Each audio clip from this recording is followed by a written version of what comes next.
Hello and welcome to Nikon Report, your weekly roundup of all the latest Nikon news and all other photographic announcements that we found interesting. It's Konstantin here on the right hand side, and on the left hand side is Becky. this side. Yes. Okay. So, how are you? How are you feeling? I'm great. Yes. Absolutely. Yes. Getting there. Hoping to be let out of my prison soon. Yeah, freedom soon. That's good. But I'm sure you had lots of time to read about Z30 announcements and Z400mm announcement. I did nothing else while convalescing.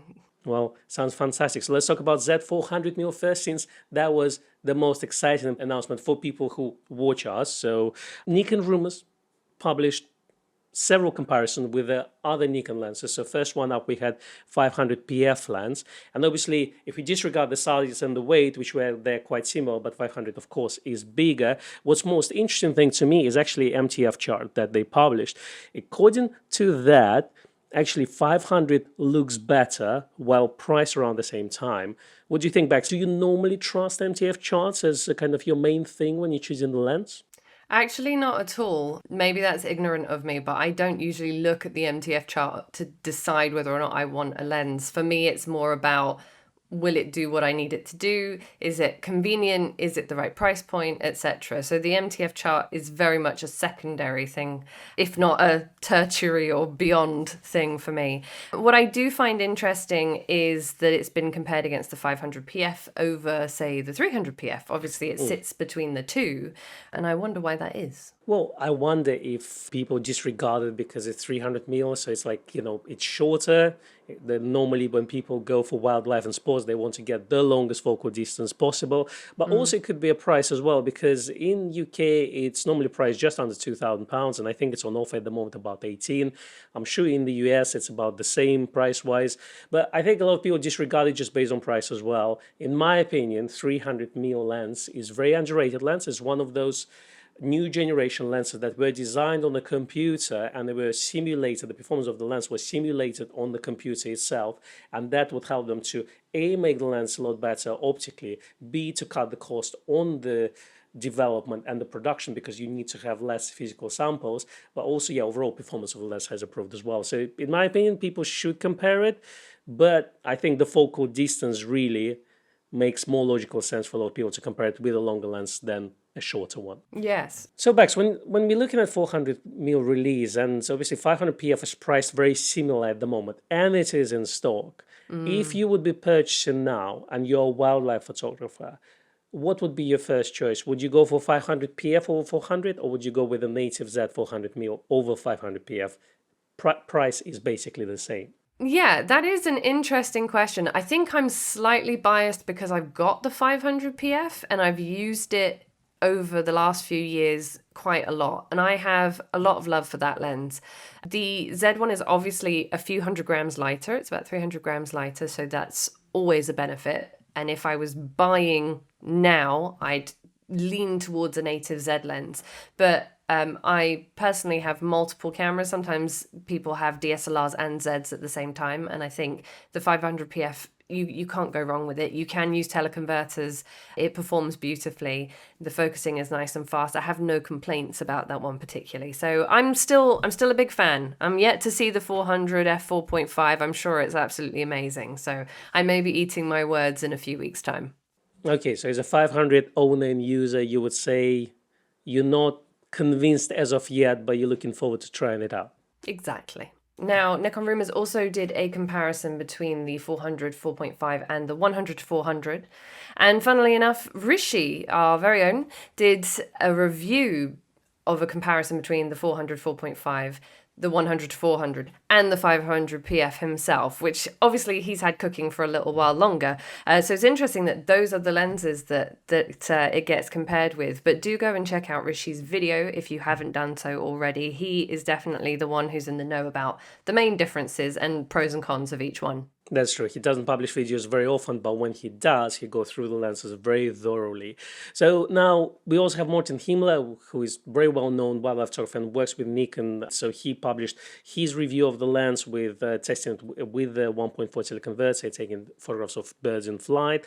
And we also have DP Review expanded version of their first video on 400mm, where they can talk about more now about the lens than before it was announced. So have a look at those. In my opinion, I think me and you should do the comparison with 100, 400 and 500 PF lenses when we get the 400mm in for our testing. So I think it's worth doing the comparison, very similar to the comparisons we did very recently with 100-400 lens and 70-100 2.8 with a 2-times teleconverter attached. I completely agree. Let's see how quickly we can get our hands on one. Let's move on to Z30 now. Now, this particular announcement was a little bit of controversial or polarizing, I would say, for a lot of our users. And the reason for that being is it's not the camera they were hoping for. I mean, we all thought it would be something like an entry-level Z30 camera, and all we got is actually a camera that is in very different positioning from Nikon. It's a vlogger's camera, and that's something that Nikon didn't have before. That's right. Now, we did actually do a live stream on Friday, a group therapy session, as it were, on the Z30, just inviting you all to come and bring your woes to the door. It's a safe space for everyone to air their grievances. But to be honest, a lot of the comments were quite positive, particularly from the likes of people who'd actually already gotten their hands on one, like Seth from Adorama, who said that he's got one, he's used it, along with the 400 4.5, and the Z30 actually ticked a lot of the boxes that he'd been asking for in a smaller, lighter, sort of entry-level DX body. So that's quite interesting. That's true. I hope you all healed after watching our live stream together. So now Nikon, in the meantime, announced a Z30 accessory kit in the United States. It's something that we don't have in UK here, but what it does have is includes the ML-L7 Bluetooth remote control that helps you to start and stop recording and access certain menus.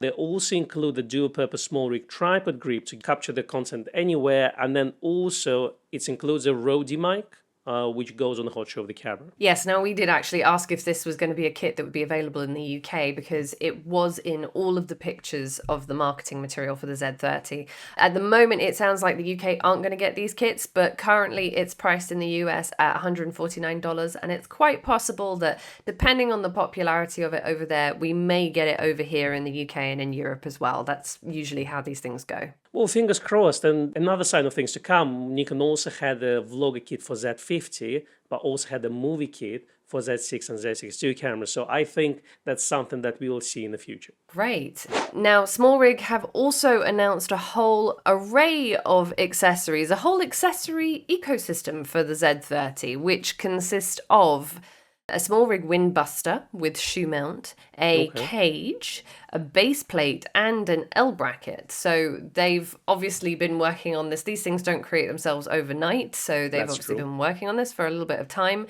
And based on the fact that Nikon USA already have an accessory kit with a SmallRig tripod in it, makes me think that maybe they've been doing some collaboration work for a little longer than we perhaps previously realized. That's true. They're definitely working together. It's interesting to me to see SmallRig getting bigger and bigger every year, because obviously we talked about SmallRig maybe 3 years ago, and this whole perception of Chinese no-name makes that are not good quality, they don't fit very well, etc., etc. So now SmallRig is actually becoming, wouldn't say it's a household name, but if you are a photographer on a budget, you can purchase things like L plates and some video accessories for your camera reasonably inexpensively, because before that we had Really Right Stuff, Kirk, and for something like a L plate you'd have to pay like around $200 just to get something like this. So to get those things on a budget that you don't really feel the cost, it's very, very nice to have. So I personally very happy that SmallRig exists, that we now getting a lot of those accessories for our expensive cameras that are well made and also reasonably inexpensive. Perfect. I agree. I think it's good to have affordable photographic accessories. Next up, Nikon Tech Support have actually published a Z30 supported memory cards list. So if you are interested in getting a hold of a Z30 or you've already got one on pre-order, do check that out to make sure that your memory cards are compatible. And already, Asobinet have published a comparison of the Z30 versus the ZFC.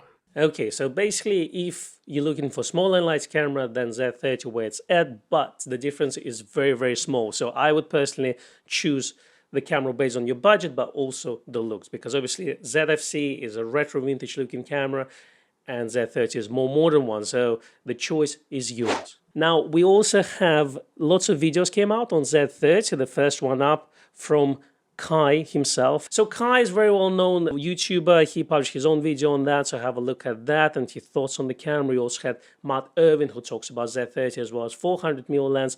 We also have a YouTuber, Jevin Dovey, publishing a review on the camera. Now, Jevin Dovey specializes in the video side of things, microphones and all sorts of things, so it's interesting to hear from people who shoot video and who are content creators about the camera that was designed for content creators, so have a look at that as well.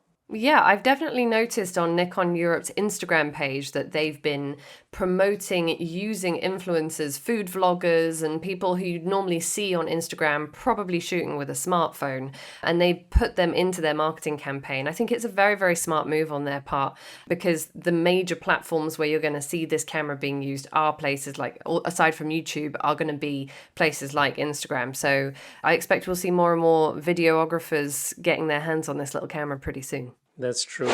All right. Now, a little bit more Z30 news before we move on. Nikon NX Studio, NX Tether, picture control, and wireless transmitter utilities have been updated with added support for the Z30 camera. So if you need the links, we've included them in the description box and podcast notes for you, but they're also available on your local Nikon website. That's true, and they also did some small bug fixes as well, so I would recommend to update for everyone who uses this type of software. Now, let's move on to other Nikon news. They're not exactly related to Nikon cameras, but a couple of news on Nikon Sport optics, which normally includes field scopes and binoculars. The first one up that we have is that Nikon will increase their prices on their sports optics in September. There was a letter sent to retailers from Nikon headquarters, just basically explaining the reason why they're doing a price increase. It has a lot to do with the disruption of global supply chains, which is a term that gets used frequently and often these days all over the world, so not a huge surprise there. The prices will essentially go up on everything that is shipped after the 1st of September. So if you are looking for sport optics, then it would be a good idea to get in your order nice and early. By now. Now, another non-flattering news for Nikon Sport optics is if you already bought a binocular or a field scope, then it may have come with a strap. Now, some of those straps, according to Nikon, they found they are not compliant with certain regulations. So if you got one of those straps, you can exchange it free of charge with Nikon. The instructions are in the links under the comments below, and there are some images there that shows you how to identify that strap and then send it to Nikon. So have a look at that as well. Perfect. Now, our last bit of Nikon news is Nikon publishing an article which they've entitled Communicating the Value of Our Next Generation Technologies. Nikon talks about the future technologies that will help humanity. Yeah, so not much about the actually optics or photography itself, but obviously Nikon does healthcare and a lot of semiconductor productions, etc., etc. So they talk a lot about this article about those technologies, including robots and shark skin. Obviously, when you say robots, you also say shark skin. The two are synonymous. Exactly, like Sharknado. Okay, now for third-party news for you. So Mica introduced a new 50mm f/0.9 manual focus APS-C lens for the Nikon Z mount. This lens is constructed of 5 groups of 7 elements. It's got an aperture range of 0.95 up to f/16, a minimum focusing distance of 45 centimeters. It weighs only 420 grams and is priced at a mere $249. Yeah, so first when I heard 50-0.95, I thought it was a full-frame lens, but then I heard the price of $249, then it's been a DX lens. It's not a big deal because its price is such, so if you are a ZFC user or Z50 user or perhaps Z30, then you can consider this lens. Now, we also have a rumor of upcoming Venus Optic over 12-24 5.6 lens. Now, this one is full-frame for Nikon Z mount, ultra-wide, 5.6, the range goes up to f/22. It's got 15 elements and 11 groups. It's only got 5 aperture blades, so bokeh is not going to be as battery smooth, but you probably won't get bokeh on the wide-angle lens. A wide-angle lens, I think that's a bit irrelevant, so I think they'll but be okay. normally I would wait like 7 blades or something like this. Yeah, fair enough. It does have a close focusing distance of 15 centimeters, which is fair enough for a landscape lens. The Nikon wide-angle lenses tend to be closer these days, but it's 497 grams. It's not bad. It's not bad. I'm actually quite excited that we're finally seeing like something that is as wide as a 12-24. Because they can be used on DX cameras, isn't it? Yeah, exactly, because we're missing that on DX cameras. And I would assume, or hope at least, that it's going to be fairly affordable considering it's a third-party lens. We don't have a price on this one yet, though. Yeah, as soon as it comes out, I'm sure we'll have more details on that. And now let's talk about lighting. There were a couple of studio and location light announcements. The first one that comes from Profoto. They announced an A2 studio lighting. Now, this studio lighting is basically the size of a Coca-Cola can. So very small and light, portable, comes with its own battery, so can be used on location. It comes with a lighting stand adapter, which can be removed to save light, but you can obviously attach accessories like umbrellas, etc., etc. Now, its only weight 773 grams. Output is 100 watts, which is small, but at the same time, you can put this light like inside the tight places like cars or somewhere, let's say in the flat, like in some corners, etc., etc. Very useful, I would say. Yeah, I think that could be quite useful, actually, just for a number of practical purposes. So it's exciting to see a new, smaller strobe. It will sort of change people's perception of the ungainly and slightly cumbersome studio flash setup that you have to bring along when you have constant lights. That's true. And there's everything Profoto is obviously not cheap because you're paying for the quality. If you want a cheap alternative, there's AD100 Pro from Godox, which is about the same size and weight. But obviously it's not Profoto, so build quality is not there, but they're very capable as well. So you can have a look at those as well. Okay, we also have Seth Miranda, who played with this flash as well. It's on Adorama channel. Have a look at his thoughts on this flash in his video. Yeah, now more lighting news. Godox have announced a new R200 ring flash. The R200 is an attachment for the AD200p power device. It's a ring-shaped flash with a 200-watt strobe. It's a lighter, lower power alternative to the AR400 for anyone who had one of those. And it's quite nice to see another ring flash out there in the market. I thought the ring flashes were starting to be phased out slightly. It feels like something that we were interested in about 15 years ago, but obviously people still use them, particularly influencers. Well, I think it was a product of its time. It's like music videos of 90s and 2000s. They had this own look, and it's nowadays very uncomfortable to watch most of them. But what I would say, speaking of this particular flash ring, just to clarify, you can't just buy it and start using it. You have to have AD200p attachment. They have this AD200 Pro flash, which looks like a kind of rectangle brick, and it's a bit more powerful than AD100 Pro that I mentioned before. So basically you can remove the light bit from that flash and then attach ring flash to it. And that's how you use it. So while it's priced about $250, you will need to have a AD200 Pro, which will cost you another $250 or so. So keep that in mind before purchasing it. Yes, now if any of that is confusing to you, there is a video on YouTube which might help you. It is by Godox. It's called the Godox R200 Ring Flash, one more leap of the most versatile system. So if you're interested, do go check that out. Fantastic. Okay, let's move on to review section. The first one up is our review of 100-400 lens versus 70-200 with teleconverter. We compare the sharpness of the lens. We tell you which lens you should consider while doing certain things. So have a look at that. It's quite an interesting experience. Next up, Kappa published a quick review on the Tokina SZX 400 f8 reflex and 2x extended kit for the Nikon Z mount.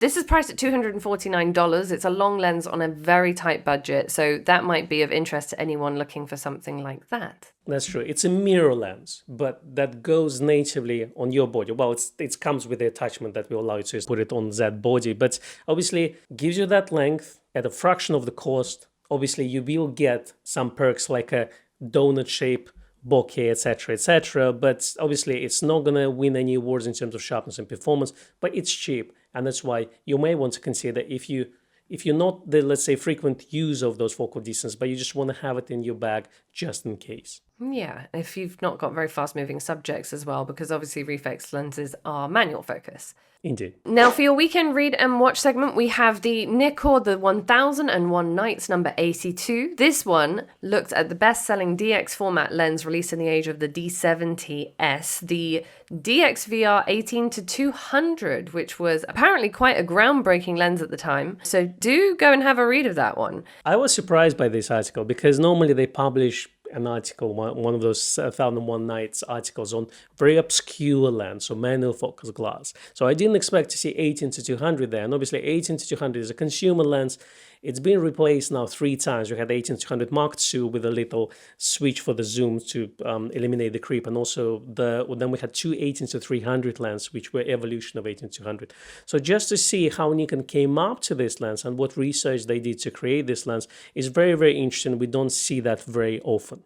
No, but I will say this is one of the last lenses, I believe, where Nikon used a single designer on the lens rather than a team of designers. Shortly after that, well, specifically on the VR2 version, they used a team, and that kind of changed the way that lenses were designed and made later on. That's true. So now you don't have just one creator behind the lens, but actually a group of people working on certain projects. That's right. Then we have 25 years of digital photography from ugly to awesome by Petapixel. This is by sports photographer Reid Hoffman, who talks about his experience of digital photography as a pro in 25 years and what it is now with the release of the Z9. Yeah, so you go through them all from early Kodak prototypes to Nikon D1, D2s, etc., etc. Have a look at this.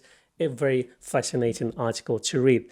And on this note, we conclude our session for this week. Thank you very much for watching us. Yes, thank you very much for watching and or listening. Please give us a like and a subscribe if you're on YouTube. It would massively help the channel. Give us a follow, a rating, perhaps even a review if you're listening on a podcast platform. We're available on Apple Podcasts, Spotify, and Amazon Music, and all other podcast places in high fidelity.